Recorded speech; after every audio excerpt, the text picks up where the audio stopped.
Hello, good morning friends. This is Abhishek Srivastava from the DNA academy. देखो, कल की जो वीडियो लेक्चर थी उसमें मैंने आपको बताया था आउटोट्रॉपिक न्यूट्रिशन के बारे में ना। आउटोट्रॉपिक न्यूट्रिशन और उनके जितने भी टाइप्स थे उनकी स्टडी कल हमने करी थी अपने सेकेंड वाले वीडियो लेक्चर में ना, digestive system in human being. ठीक है, आज मैं आपको बताने वाला हूँ आउटोट्रॉपिक न्यूट्रिशन के बाद जो दूसरा न्यूट्रिशन है हमारे पास, उस न्यूट्रिशन को कहते हैं हम क्या, हेटरोट्रॉपिक न्यूट्रिशन। Tropic nutrition. ठीक है, और जैसे ही बात आती है हेटरोट्रॉपिक न्यूट्रिशन की, आपके दिमाग में एक डेफिनेशन आना चाहिए और आपको ये डेफिनेशन पहले से भी पता है। ठीक है, वैसे मोड ऑफ न्यूट्रिशन जिसमें लिविंग ऑर्गेनिज्म अपना फूड खुद से प्रोड्यूस नहीं कर सकते ना। ठीक है, it is a kind of nutrition, it is a type of nutrition in which living organism are not capable to synthesize their own food, so they totally depends upon the autotrophs. ठीक है, जो directly और indirectly depend होते हैं किसके ऊपर में, आउटोट्रॉप के ऊपर में। ठीक है, for their food is known as, this type of nutrition is known as heterotrophic nutrition. यानी वैसा न्यूट्रिशन जिसमें कि लिविंग ऑर्गेनिज्म अपना भोजन खुद नहीं बना सकते, वो किसी दूसरे लिविंग ऑर्गेनिज्म पर डिपेंडेंट होते हैं फॉर द फूड। और ये दूसरे लिविंग ऑर्गेनिज्म है कौन, आउटोट्रॉपिक लिविंग ऑर्गेनिज्म ना।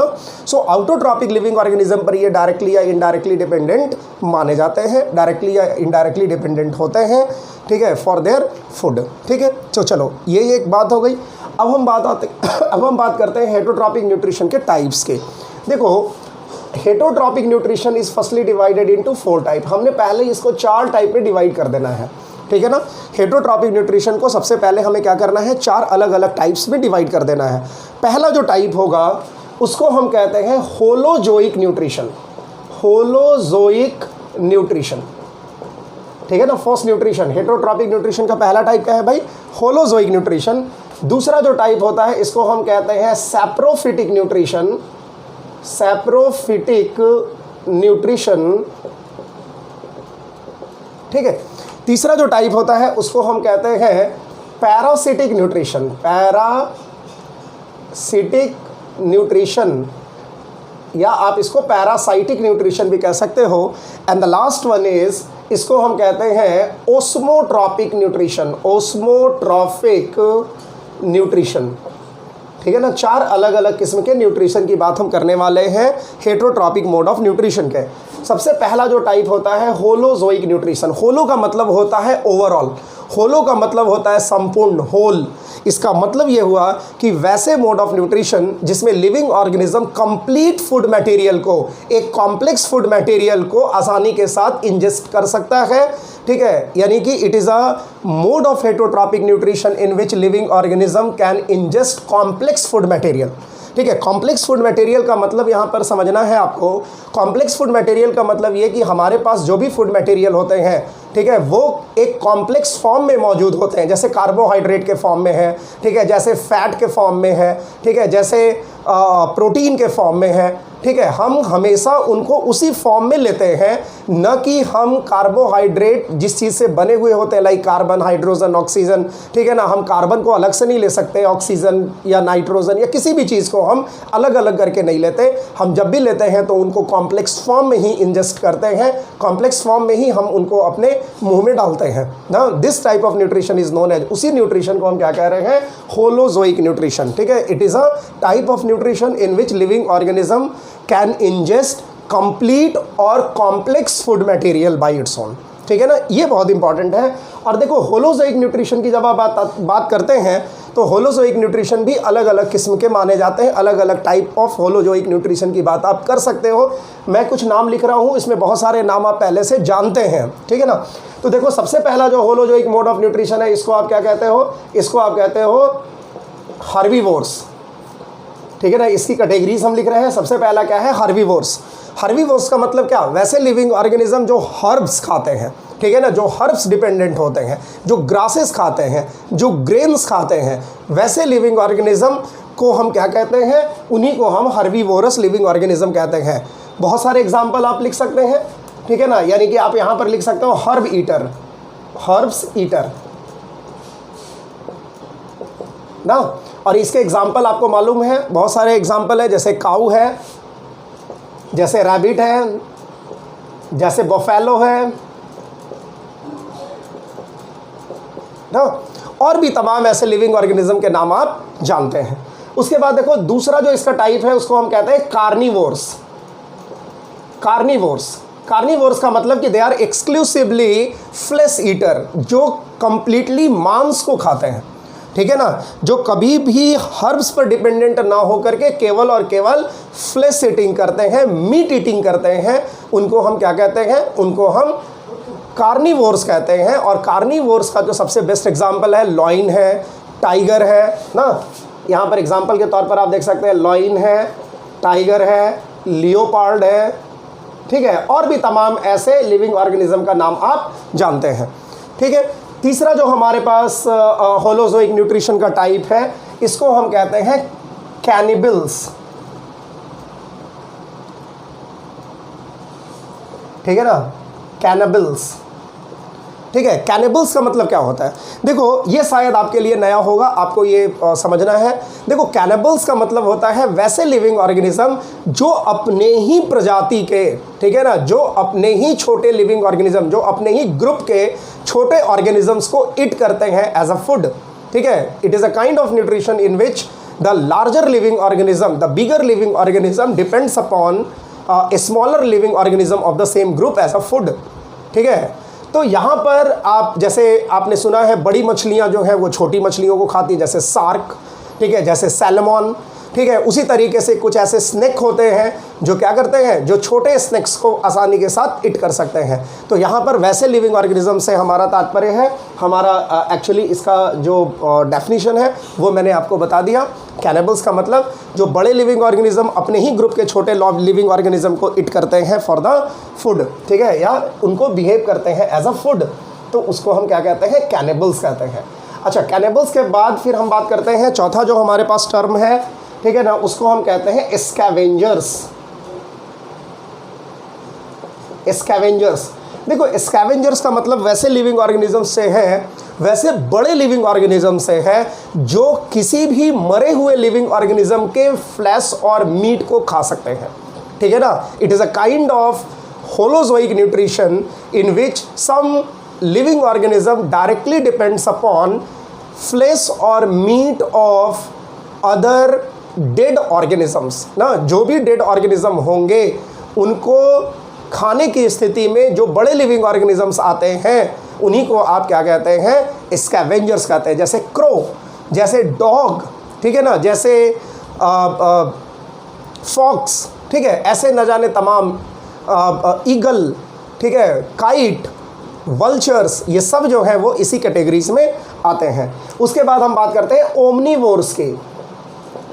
ओमनीवोर्स का मतलब होता है वैसे लिविंग ऑर्गेनिज्म जो दोनों तरीके के फूड मटेरियल को ईट कर सकते हैं, यानी कि वो हर्ब्स को भी खा सकते हैं और वो फ्लेश और मीट को भी खा सकते हैं। उनके पास दोनों मोड ऑफ न्यूट्रिशन की कैपेबिलिटी होती है। और देखो अगर आप इकोसिस्टम के पॉइंट ऑफ व्यू से जाते हैं तो टॉप मोस्ट हेरार्की जो होता है, ठीक है, ट्रॉपिक लेवल का जो सबसे ऊंचा पायदान होता है, जो सबसे टॉप मोस्ट पार्ट होता है, उस पर आप ओमनीवोर्स को रखते हैं, आप ओमनीवोर्स को वहाँ पर प्लेस करते हैं। तो ये भी एक बड़ा इंपॉर्टेंट जानकारी है जो मैंने आपको यहाँ पर दी। हालांकि जब हम इकोसिस्टम के वीडियोस बनाएंगे, ट्रॉपिक लेवल जब आपको पढ़ाएंगे तो मैं बताऊँगा। तो ओमनीवोर्स में जैसे ह्यूमन बींग है, जैसे डॉग है, ठीक है, जैसे क्रो है, ये सब क्या है, ओमनीवोर्स नेचर के लिविंग ऑर्गेनिज्म है।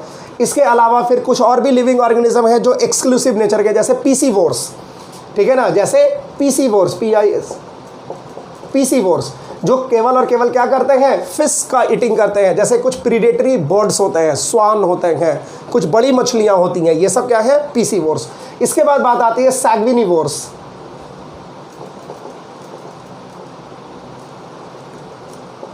सैग्विनिवोर्स, सैग्विनिवोर्स का मतलब होता है ब्लड शकर।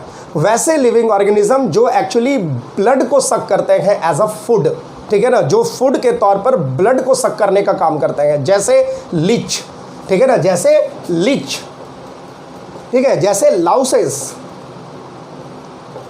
ठीक है, जैसे बग्स, जैसे मॉस्किटोज ना। तो ऐसे तमाम लिविंग ऑर्गेनिजम्स जो होते हैं उनको आप इस श्रेणी में रखते हैं। इसके बाद हम बात करते हैं डेट्रिटिवोर्स, ये भी बड़ा इंपॉर्टेंट नाम है, ठीक है ना। Next is डेट्रिटिवोर्स। हमारे पास नेक्स्ट क्या है इसमें, होलोजोइक नहीं चल रही है, next is डेट्रिटिवोर्स।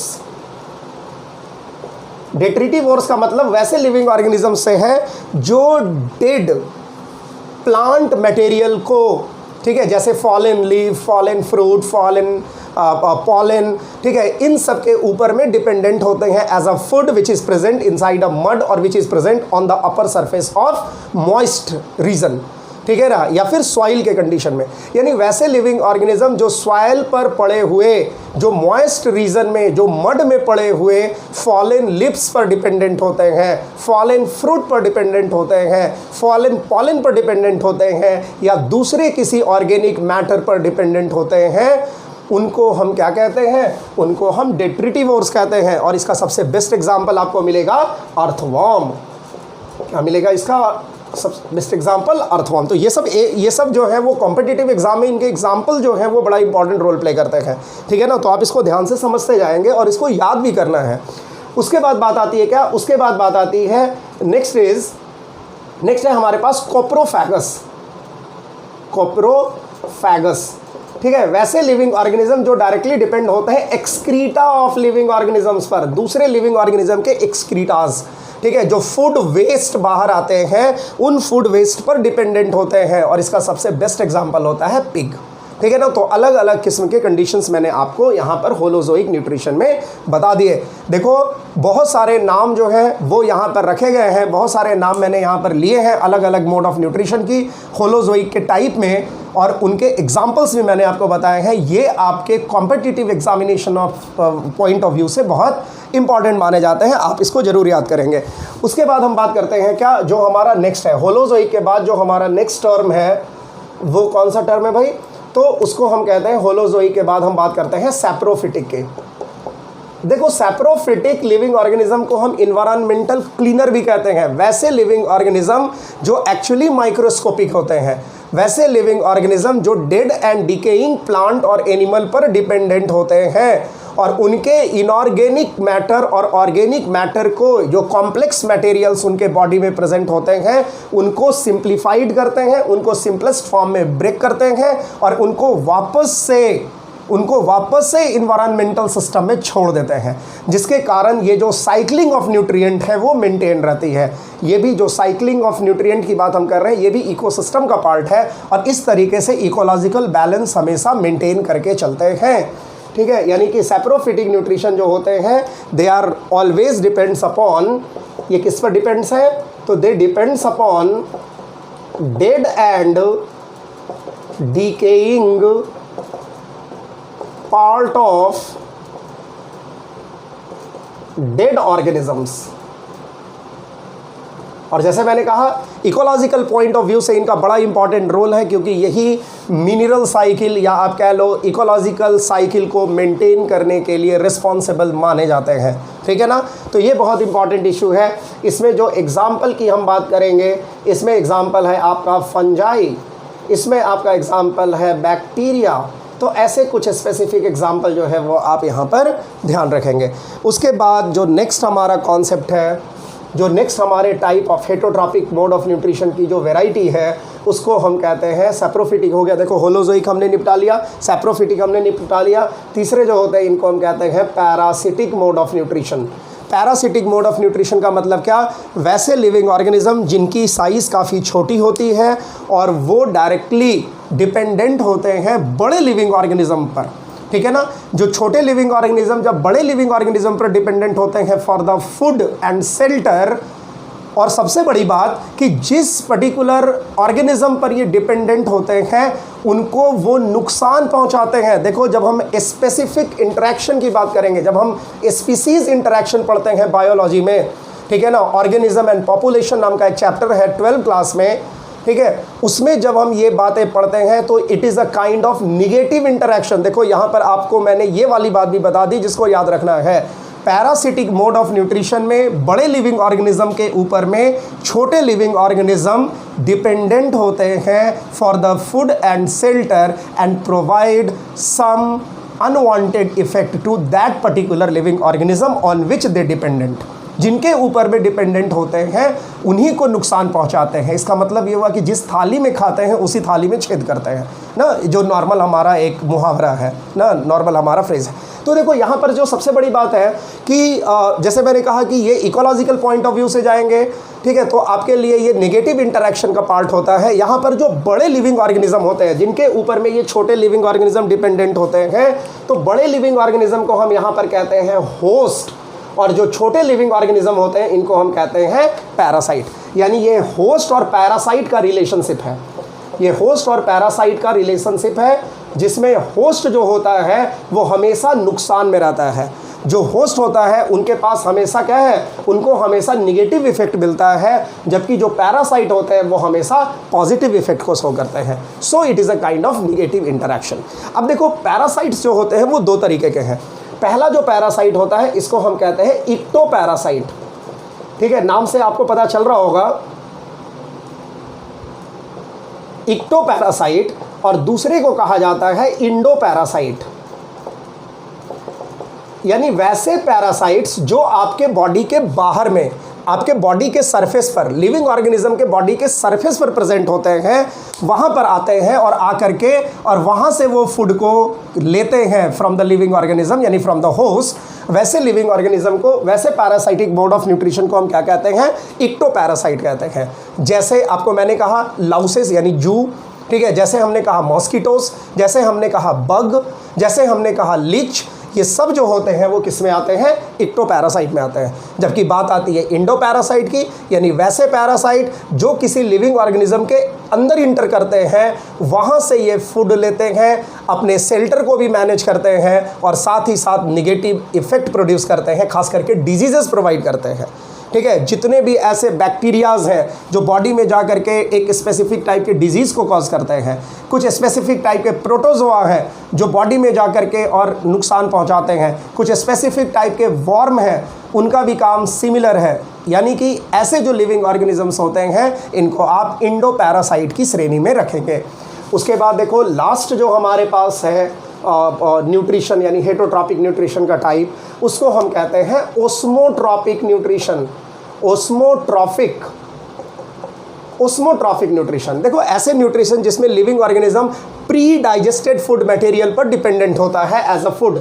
Pre digested food material, pre digested, यानी कि ये लिविंग ऑर्गेनिज्म जनरली दूसरे लिविंग ऑर्गेनिज्म के इंटेस्टाइनल रीजन में पाए जाते हैं, और वहाँ इंटेस्टाइनल रीजन में या गैस्ट्रिक रीजन में, यानी आप कह लो एलिमेंट्री कैनाल में पाए जाते हैं, और वहाँ से जो फूड अभी डाइजेस्ट हो रहा है, अभी उनका कंप्लीटली डाइजेशन नहीं हुआ है, उसी फूड मटेरियल पर ये डिपेंडेंट होते हैं एज अ फूड।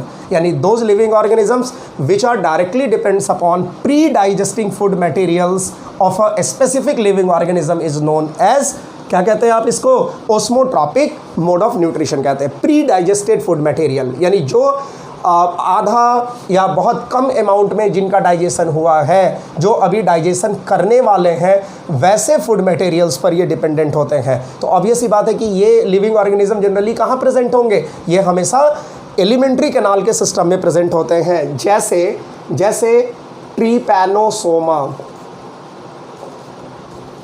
जैसे टेनियासोलियम,